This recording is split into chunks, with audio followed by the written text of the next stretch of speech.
All right. Thank you so much for joining us. We're recording this edition of a podcast. We call this The Business of Software, where we talk about everything that has to do with getting the apps, getting the technology out there. We don't really focus on the engineering portion. That's not as interesting or not as interesting for our audience. We talk about the business side of things. And then, of course, we talk about technology and how it affects our lives and the latest and greatest things we're seeing and how it literally affects everything we do. My name is Zhenya. I run a company. I'm a CEO and the founder of a company called Mirigos. We are a service company, actually, where we help clients hire people, get the really good top-notch clients or developers, I should say, from Latin America and Eastern Europe. We're not an outsourcing shop. Our tagline is we fixed what's broken in outsourcing. So and there's lots of interesting topics we can cover on that, but that's not the point today. Tell us about yourself. Yeah, for sure. So my name's Isaac. I manage an analytics engineering, data engineering team at a Cambridge-based fintech startup called Insurify. We are an online platform for car insurance comparison. Think like Expedia, Google Flights, Kayak, but for car insurance. My job is to make sure the organization has really accurate,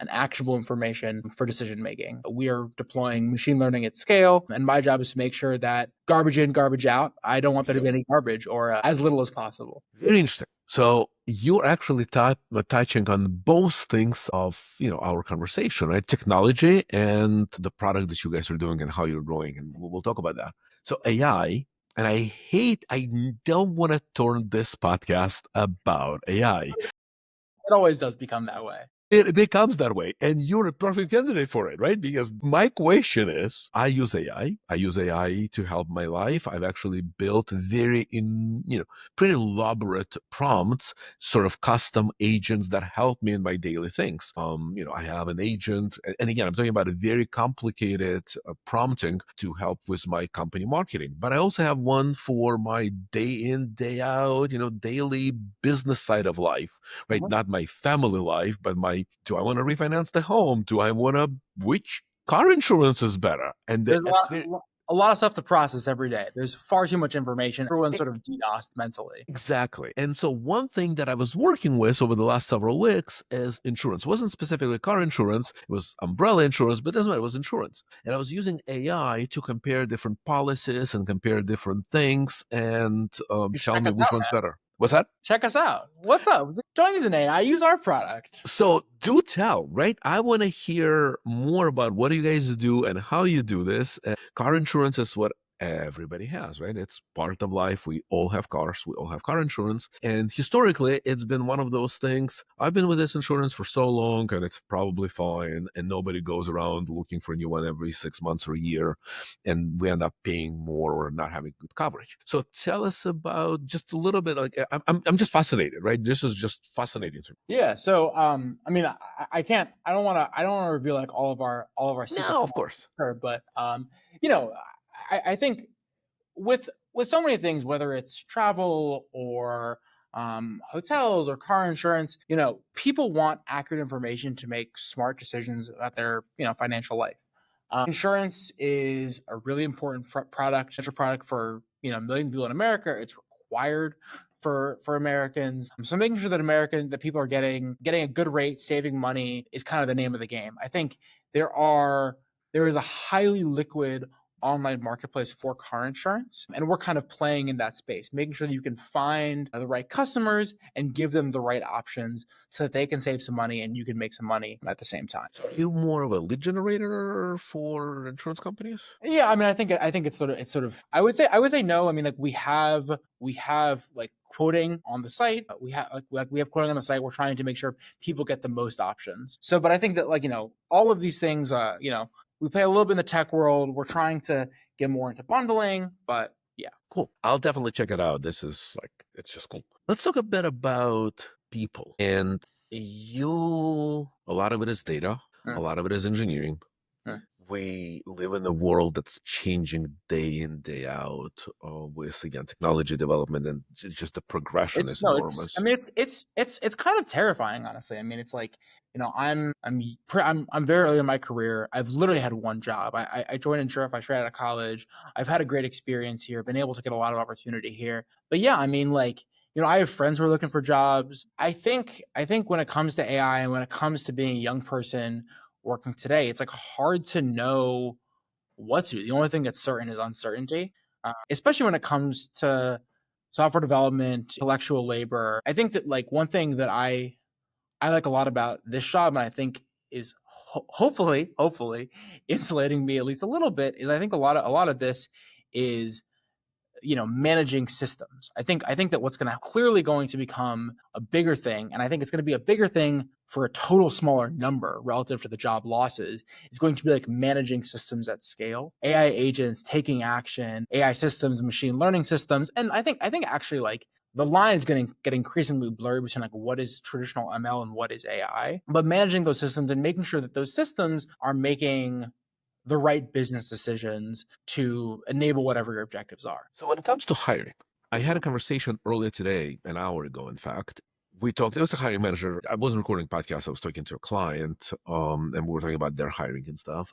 What he mentioned that they've noticed that a lot of people, a lot of engineers, they've been around for a long time. They're very hesitant. They're very resistant to change. They're very resistant to this whole machine I learning mean, and AI wouldn't you? I mean, processing. of course they're resistant to change. I mean, like if you've been a software engineer at Google for 20 years making stupid money, and like it is kind of insane that like humans, our thing is that we have brains. Like that's our competitive advantage versus all the other species. And now like our competitive advantage is being eroded. Like of course people are resistant to change. It's like really like, it's totally reasonable, especially when you like effectively won the last 20 years. Like Right. of course, yeah. And I think so. Yeah, I don't know. I don't know. I think people are really reasonable. I think people are right to be afraid, basically. So how do you approach that from a hiring point of view? When you guys hire, what happens? You're obviously right. You're young. You mentioned it's your first job out of college. So for you, it's not even a change. It's nature, right? This is part of your life from day one. But somebody who's been in the industry for 30, 40 years,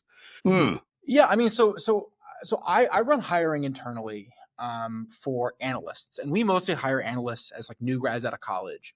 I think what I think about when it comes to hiring analysts, especially, is finding someone with the right fundamentals. It's about hiring for ceiling. It's about hiring for slope. It's not about hiring someone where they are. It's about hiring for someone where they can be. And I think what it comes down to when it comes to those factors are underlying traits. Do you have drive? You're not going to make someone work harder than they're going to work. They're going to work exactly as hard as they feel like working. And like, God bless them. If you want to if you don't want to work that hard, you're not that ambitious, that's fine. You shouldn't have to be. But you want to find people who have that drive, who are going to add. I think there was a podcast, like Lenny's podcast there. I forget who was talking about being exothermic, adding energy to the system. You want to find people who are going to bring that energy. Next, you want to find people who are just like really smart. Like, I'm sorry, but like, you want to find people who are really smart. Like, especially in an analytical world, in the engineering world, like the raw horsepower of your brain matters a lot, especially when you got like AI nipping. And then I think the last thing is just like being a good person. Like I want to work with people who are nice, who I'm going to want to get a beer with after work. I think, I mean, like honestly, really, what I believe is that like like liberal arts education is so important for this. I Like agree. this is one of the things that like there's so much discourse about, oh, we should all go into the trades, we should all be plumbers, and it's awesome, like cool, if you want to do that, like that's great for you. But like a liberal arts education which actually creates someone who has incredibly good reading skills, critical thinking skills, and the math skills, has like that, that like that constellation of traits, so that you can be flexible, so you can continue to learn, is gonna mean that like whatever happens, you're gonna be valued. So you've touched on something that very much resonates with my thinking. I've been in a hiring manager role for over 25 years. And I've always focused on, this is way before AI, right, or anything. And I've always been in tech. So my whole life has been in tech. I always said, hire adults and hire people that can solve problems, because a lot of people make mistakes. They hire for skills, right? I'm going to hire somebody that knows this programming language, right? Somebody who knows this tool. And you go, if they're smart, they can learn the tool. But if they're not smart and they know the tool, what are you going to do when the tool gets replaced? Or what are you going to do when the new version of that tool comes out? There's a problem. And then another one is the good person. You can teach somebody skills. You cannot change somebody's personality. Right. Yeah, no, I think being able to learn to be a problem solver, to adapt, yeah, it's essential, because also like the business is going to change. Not only will the tools change, but the business will change. There will be Absolutely. unexpected things that happen. You don't know what your roadmap is going to be in 6 months. Like you might have an inkling, you might have some long-term goals, but there will be unexpected things. And if you kind of overfit yourself Right. for one tech stack, one problem set, you're not going to be able to be flexible. One interesting thing that I've noticed, because we do hiring internationally, right? We do a little bit in the United States, but it's insignificant and it's not something we do this because our clients ask us to. And so that's what we do. It's not our core business. So all of our hiring is Latin America and Europe, Eastern Europe, right? We have a big Bulgaria office. Yeah. Perfect. So you understand that. And one thing that we've noticed, and I've noticed talking to people and just looking at what people are looking for, it seems to me European engineers, I should say, are a lot more open to this change and a lot more on a front line of adopting this change. So they're looking at this as the next engineering challenge on how I'm going to do this better and how I'm going to use that, as opposed to some people here in the US are still very set in their old ways and want to keep doing this. I wonder if you're seeing the same thing. Yeah, I mean, so I feel like I can't speak too much to the sort of comparison because like our whole engineering org, with the exception of like data engineering, lives in Bulgaria. I think our engineers over there, they're great, they're awesome. I think they're definitely interested in like using more AI, learning more about it, using it to enable improved developer productivity. I don't know. Sorry, I feel like it's like a little bit of like a bad non-answer, but yeah, I don't know. I don't think. Okay, I, that's I'm fair not enough. sure. Yeah. So I want to come back to hiring and the future. I Yeah. have a 17-year-old son who is a junior in high school. So this summer we're going to be going through applications, And colleges, everything. he is doing all of it.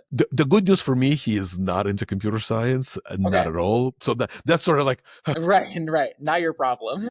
but what would you recommend? And again, I'm asking this because you are someone recently gone through that, right? What would you suggest? One thing, and before I ask that question, I'm actually going to make one comment. What I'm seeing is less and less hires for junior roles. And you said you guys recruit out of college, and applaud for that, because a lot of people are going like, no, we don't want to recruit out of college. In fact, one of the companies that I know, they had a very extensive internship program. And they canceled it this year. So going into the summer, they canceled it because they said everything that interns did, we've now automated or AI is doing this, so we really don't need that. And that raises so many concerns and so many questions for me, like who's going to replace senior people if you don't have junior people, right?